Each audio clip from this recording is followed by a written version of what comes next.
Good morning, doctor. My name is Jian Hou, and my matrix number is 157428, and my experimental group is T1A, with the lab partner is Yuri. Okay. So in this experiment 1GB2 projectile motion, we are studying about the relationship between the maximum range and also the projectile angle, and also we study to determine about the relationship between the maximum height and also its angle. Okay, so between these two, we are able to plot a graph using the data we get in the experiment. So for example, we are able to study about the maximum. We are able to find the relationship between the maximum range and also the angle of inclination is a sinusoidal curve. Okay, let's say it's like a sinusoidal curve, and but for the second graph, we found that the maximum height, the relationship between the maximum height and also the angle is a polynomial function or a polynomial curve, but it doesn't pass through the origin. So we may say that there's an error with it. So it's because it's different with theoretical prediction.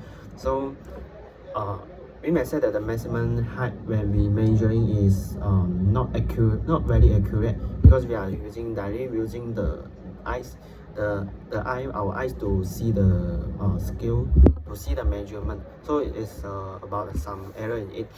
Okay, so we're using these two curve, or using these two data, we can plot two linear graph. Plot two linear graph. Okay, so let's say we can using the maximum length versus sine 2 phi. Okay, to double of the angle, sine of the double of angle. Okay, as a linear graph. Okay, using the SL linear function. Okay, and also we can plot the linear graph for maximum height versus the sine square phi, sine square angle. Okay, as a linear graph. Okay, from the SL linear function, we can able to estimate the value of the gradient. Okay, these two linear graph is passed through the origin. Okay, so we can calculate and estimate the values of the gradient and its error. Okay, so it's from the gradient and its error we can estimate about the values of G. So total we have the six different values of the gravitational constant from these six different linear graphs.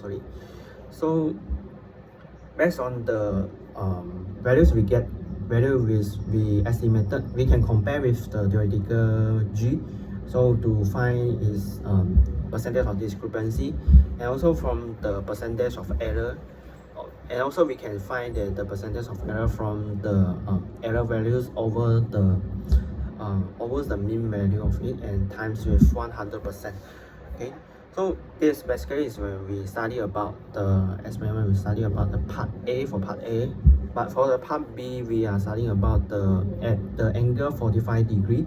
Okay, so we study about the relationship between the maximum length for the various type of the actual initial speed. But in this in our previous experiment, we are doing get about the three different of actual initial speed to plot a graph. Okay, so we are able to plot a graph like a parabola shape with the concave outward parabola shape. So it's same with the theoretical, but we may include more than three various type of the actual inner speed, so that we can get a more informative, more values for this experiment. So yeah, so in about the part A, part B is something like this for this experiment. Okay, so now I will answer about the following question.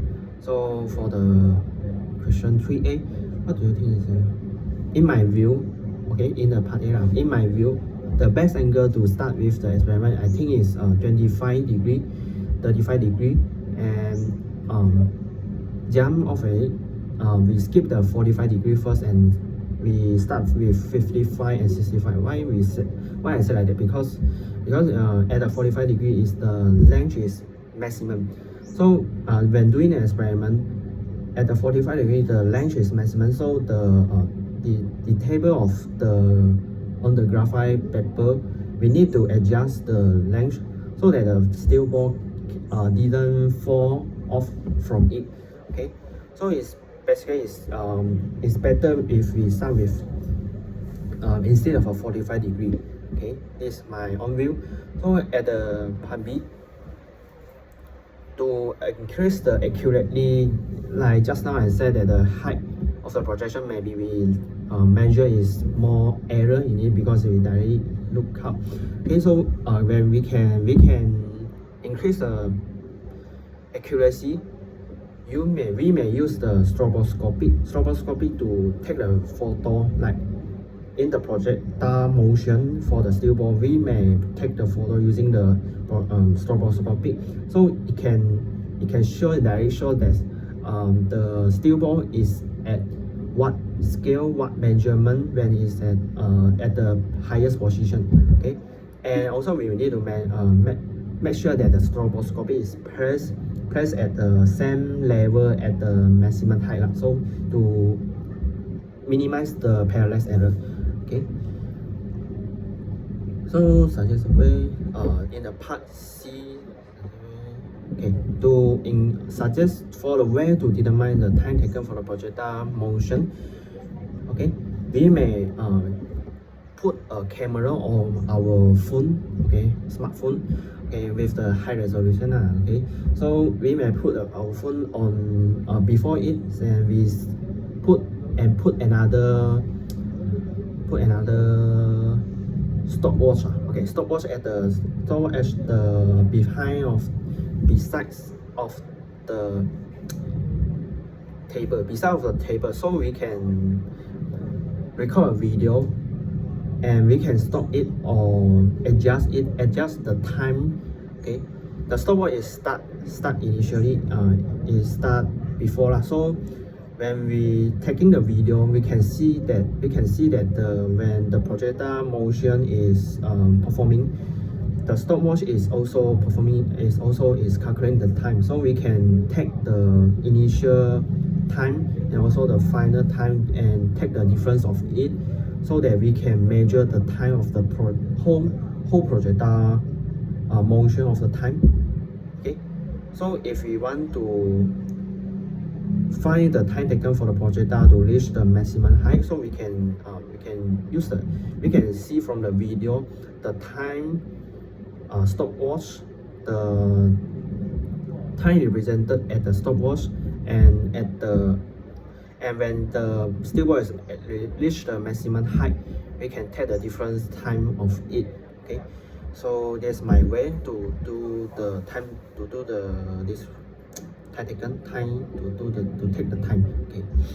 Okay, so for the part D, in our theoretical physics field, okay, so in theory part, we know that we ignore the air resistance. Okay, we ignore the air resistance. So in theory way, we will like to say that the type of the material of the ball doesn't affect the height and the length of the projection. Okay, so in theory we normally we will ignore the air resistance, but okay, so this is my view. So and why not? Okay, why it doesn't affect the length and the height of the projection. So you can solve for the kinematic equation for the x dimension, okay, and the y dimension. Okay, so it doesn't let's say we have the same volume of the ball. Okay, so same volume of the ball but with a different density. Okay, so with different density we have different mass. Okay, yeah, volume is constant. Okay, so based on the volume is constant. So because of this, and we know that the x dimension and the y dimension didn't affected. I means that the kinematic equation for the xy dimension doesn't affected by the mass of the ball, mass of the material. Okay, so I would say that the time of the material will not affect the length of the height of the projection. Okay, so it's like you in a vacuum, you drop a ball and a feeder, okay, from in a vacuum, and they will reach at the same time. This is the same point of it. Okay, so and for the last part last part question, why I will explain why in the real experiment. Okay, so in the realistically we say that there's a okay, so in theory we say that there's no resistance, but in realistic there's a air resistance. So air resistance may affect the projectile motion, so the length and height will be changing, not will be changing, will be affected. Okay, so there's a still significant discrepancy between the steel ball and wooden ball. Okay, so this is because of the air resistance of the real situation in the real experiment. Okay, this that's all for my Viva, and thanks.